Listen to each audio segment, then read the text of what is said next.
स्वागत आहे आपल्या सर्वांचं एका अत्यंत महत्त्वाच्या व्हिडिओमध्ये। आपण जर एससी किंवा एसटी प्रवर्गातील अर्थातच अनुसूचित जाती किंवा अनुसूचित जमाती प्रवर्गातील असाल तर प्रस्तुत व्हिडिओतील प्रत्येक मुद्दा आपल्यासाठी अत्यंत महत्त्वाचा आहे, कारण प्रश्न तुमचा अधिकार आणि न्यायाचा आहे।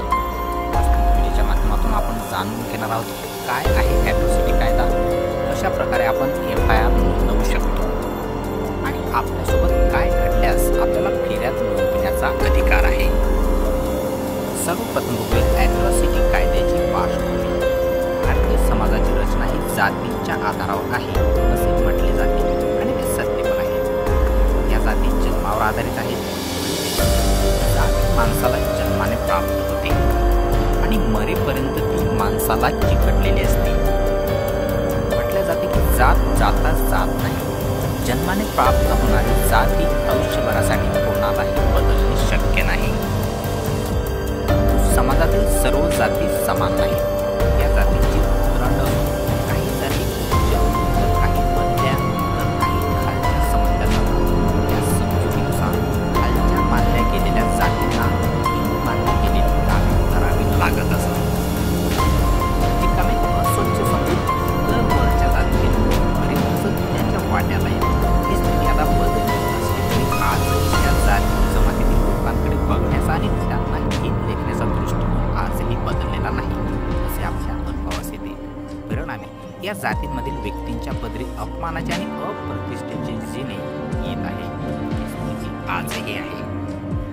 अशा समाज घटकांमधील लोकांना अस्पृश्य मानले जात होते आणि अद्यापही अनेक ठिकाणी विशेषतः ग्रामीण भागात ही स्थिती आजही आपल्याला पाहायला मिळते।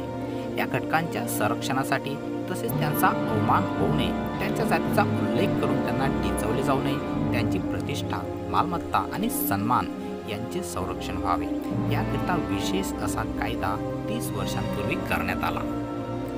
काय आहेत या कायद्याची महत्त्वाची वैशिष्ट्ये?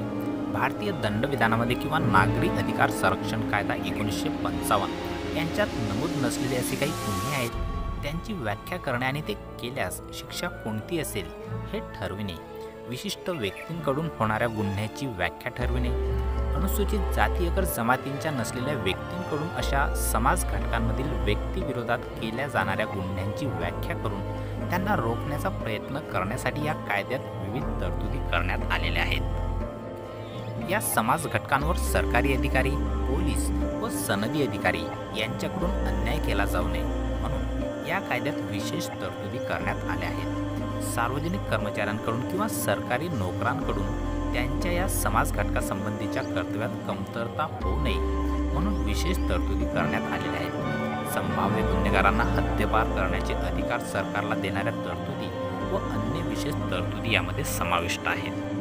ॲट्रॉसिटी ॲक्टमध्ये आणखीही काही अत्यंत महत्त्वाच्या तरतुदी आहेत, ज्यामध्ये अनुसूचित जाती व जमातीच्या व्यक्तींना काही विशिष्ट परिस्थितीत शस्त्र बाळगण्याची परवानगी देण्याची तरतूद आहे। गुन्हेगारांची मालमत्ता जप्त करणे, गुन्हेगारांवर सामूहिक दंड बसविणे, गुन्हे प्रकरणाची सुनावणी करण्यासाठी विशेष न्यायालयांची स्थापना करणे, गुन्हेगारांचा शस्त्र परवाना रद्द करणे, गुन्हेगारांना अटकपूर्व जामीन नाकारणे, गुन्ह्यांच्या बळींना नुकसान भरपाई देणे, त्यांचे पुनर्वसन करणे इत्यादी कामांचे अधिकारही सरकारला देण्यात आले आहेत।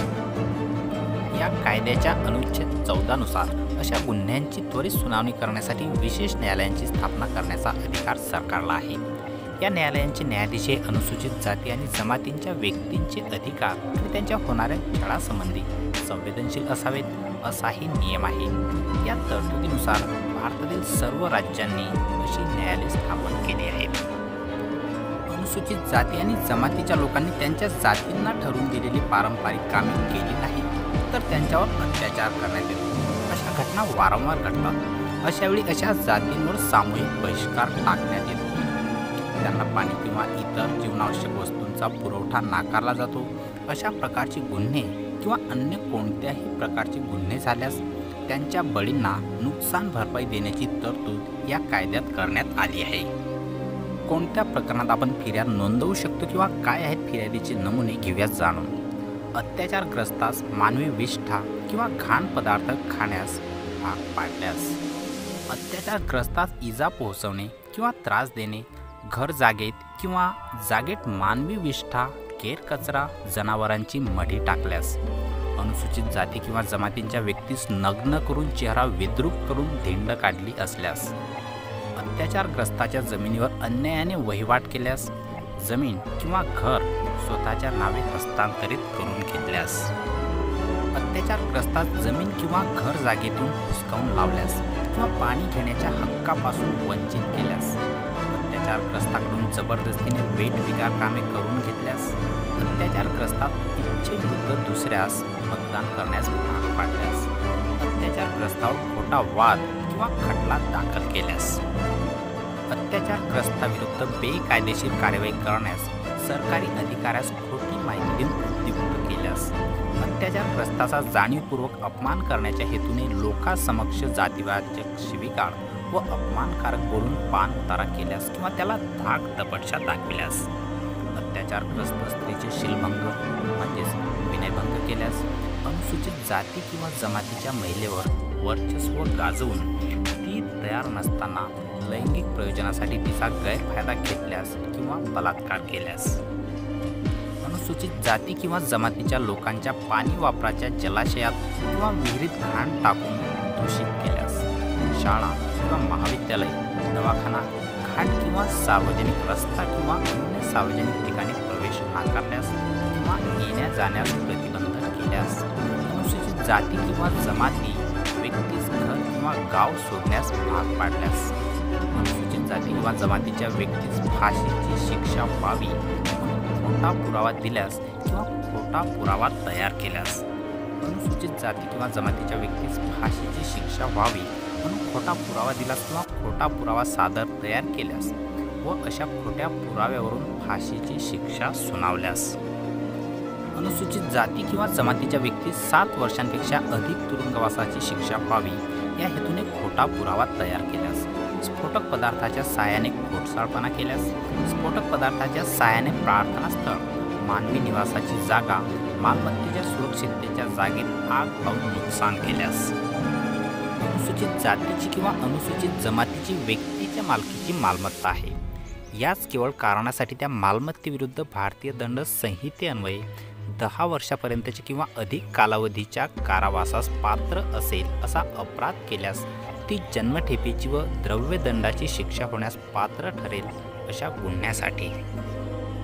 या कायद्याखाली अपराधी व्यक्तीस वाचविण्याच्या दृष्टीने पुरावा नाहीसा केल्यास किंवा खोटा पुरावा तयार केल्यास. कलम 4 लोकसेवकाने अनुसूचित जाती व जमाती अत्याचार प्रतिबंधक कायद्याप्रमाणे कार्यवाही करण्यास निष्काळजी केली व अत्याचार केला म्हणून. ॲट्रॉसिटी ॲक्टनुसार नमुना फिर्याद कशी असेल घेऊयात जाणून. अनुसूचित जाती किंवा जमातीच्या महिलेवर वर्चस्व गाजवून ती तयार नसताना लैंगिक प्रयोजनासाठी तिचा गैरफायदा घेतल्यास किंवा बलात्कार केल्यास. या घटनेमध्ये फिर्यादीचा नमुना कसा असेल तर कागदाच्या उजव्या बाजूला दिनांक, त्याखाली वेळ, त्यानंतर डाव्या साईडला प्रति, वरिष्ठ पोलीस निरीक्षक, त्यानंतर पोलीस स्टेशनचे नाव, तालुका आणि जिल्हा. विषय अनुसूचित जाती किंवा अनुसूचित जमाती अर्जदारावर फिर्यादीवर झालेल्या अत्याचाराची नोंद अनुसूचित जाती किंवा अनुसूचित जमाती अत्याचार प्रतिबंधक अधिनियम 1989 नुसार नोंदवून घेणे तथा पुढील रीतसर कारवाई करण्याबाबत. विषय नोंदवून झाल्यानंतर आपल्याला लिहायचे आहे, महोदय, उपरोक्त विषयानुसार मी माझ्यावरील अत्याचाराची फिर्याद आपणाकडे नोंदवित आहे. अर्जदाराचे संपूर्ण नाव, अर्जदाराचा संपूर्ण पत्ता, अर्जदाराचा पेशा किंवा व्यवसाय, अर्जदाराचे वय. मी उपरोक्त पत्त्यावर राहत असून मी या जातीचा किंवा जमातीचा आहे. सदर जात किंवा जमात ही अनुसूचित जाती किंवा अनुसूचित जमाती प्रवर्गातील आहे याची नोंद घ्यावी. माझ्यावर किंवा आमच्यावर गैर अनुसूचित जाती किंवा अनुसूचित जमातीच्या व्यक्तीने समूहाने अत्याचार केला आहे या संदर्भात मी आपणाकडे योग्य ती फिर्याद नोंदवित आहे. अत्याचार करणाऱ्याचे नाव, पत्ता व जात. सदर व्यक्तीस किंवा व्यक्तींना मी अनुसूचित जाती किंवा अनुसूचित जमाती या प्रवर्गातील आहे. रिकामी जागा या जाती किंवा जमातीचा आहे हे माहीत आहे. हे असताना त्यांनी माझ्यावर हेतुपुरस्सररित्या मला त्रास व्हावा म्हणून अत्याचार केला आहे. उपरोक्त विषयास अनुसरून मी किंवा आम्ही माझ्यावर आमच्यावर झालेल्या अत्याचाराची फिर्याद खालीलप्रमाणे देत आहोत. दिनांक, वार, वेळ, घटनाप्रसंग, दिनांक, रोजी, किती वाजता आणि कोणत्या ठिकाणी. गुन्हेगाराचे नाव किंवा अत्याचार करणाऱ्याचे नावसुद्धा लिहायचे आहे. याने माझ्यावर वर्चस्व गाजून मी कधीही तयार नसताना लैंगिक प्रयोजनासाठी गैरफायदा घेण्यासाठी माझा वापर केला. मला रिकामी जागा या ठिकाणी नेऊन लग्नाचे आमिष देऊन, धमकी देऊन किंवा दिनांक या तारखेपासून या तारखेपर्यंत माझा लैंगिक प्रयोजनासाठी गैरफायदा घेतला. माझा कोणाशीही संपर्क येऊ दिला नाही. त्यामुळे माझ्यावरील अत्याचाराची माहिती मला नातेवाईकाला देता आली नाही. सदर अत्याचारापासून सुटका करून घेतल्यानंतर मी ही फिर्याद देत आहे. अत्याचाराचे घटनाप्रसंग जसे घडले त्यांचा मुद्देसूद वृत्तांत देण्यात यावा तथा दिनांक, त्यानंतर रोजी, वाजेपासून आणि किती वाजेपर्यंत आणि त्यानंतर ठिकाण. सर्व गुन्हेगारांची नावेसुद्धा नमूद करावीत. यांनी माझ्यावर जबरदस्तीने बलात्कार केला. मी आरोपीस प्रतिकार केला, परंतु त्यांनी बळाचा वापर करून माझ्यावर बलात्कार केला. या ठिकाणी घडलेला अत्याचाराचा प्रसंग मुद्देसूद नमूद करावा लागणार आहे. याची नोंद घ्यावी. जागेचा, वेळेचा, तारखेचा तथा अत्याचार करणाऱ्या व्यक्तीचा, समूहाचा स्पष्टपणे उल्लेख करून अत्याचाराच्या घटनेचे योग्य ते खरे स्वरूप नमूद करावे व जातीयवाद झाल्याचे स्पष्ट करावे. माझ्यावर अत्याचार करणाऱ्या व्यक्तीचा किंवा समूहातील व्यक्तीचा तपशील पुढील प्रमाणे आहे. गुन्हेगाराचा तपशील दिल्यानंतर माझ्यासारख्या अनुसूचित जाती किंवा अनुसूचित जमातीच्या व्यक्तीवर किंवा समूहातील व्यक्तींवर अत्याचार करणाऱ्या उपनिर्दिष्टित गैर अनुसूचित जाती किंवा अनुसूचित जमाती व्यक्तीवर, समूहातील व्यक्तींवर अनुसूचित जाती किंवा अनुसूचित जमाती अत्याचार प्रतिबंधक अधिनियम 1989 नुसार व इतर योग्य त्या कायद्यानुसार तथा भादवी संहिता याप्रमाणे कार्यवाही व्हावी म्हणून ही फिर्याद दिली आहे. सोबत फिर्यादीचे जातीचे प्रमाणपत्र जोडले आहे किंवा फिर्यादी अनुसूचित जाती किंवा जमातीची असल्यास पुरावा किंवा प्रमाणपत्र किंवा शाळा सोडल्याचा दाखला जोडला आहे. फिर्यादी किंवा अर्जदार, अर्जदाराची सही, अर्जदाराचे नाव, पत्ता, दिनांक, स्थळ आणि वेळ आणि शेवटी प्रत रवाना. माहिती व योग्य त्या कारवाई करता कलम 3.1.1 मध्ये दिल्याप्रमाणे संबंधितांना प्रत रवाना करण्यात याव्यात. या ठिकाणी एक गोष्ट लक्षात असू द्या की प्रत्येक गुन्ह्यासाठी फिर्यादीचा नमुना हा थोडा वेगळा राहील.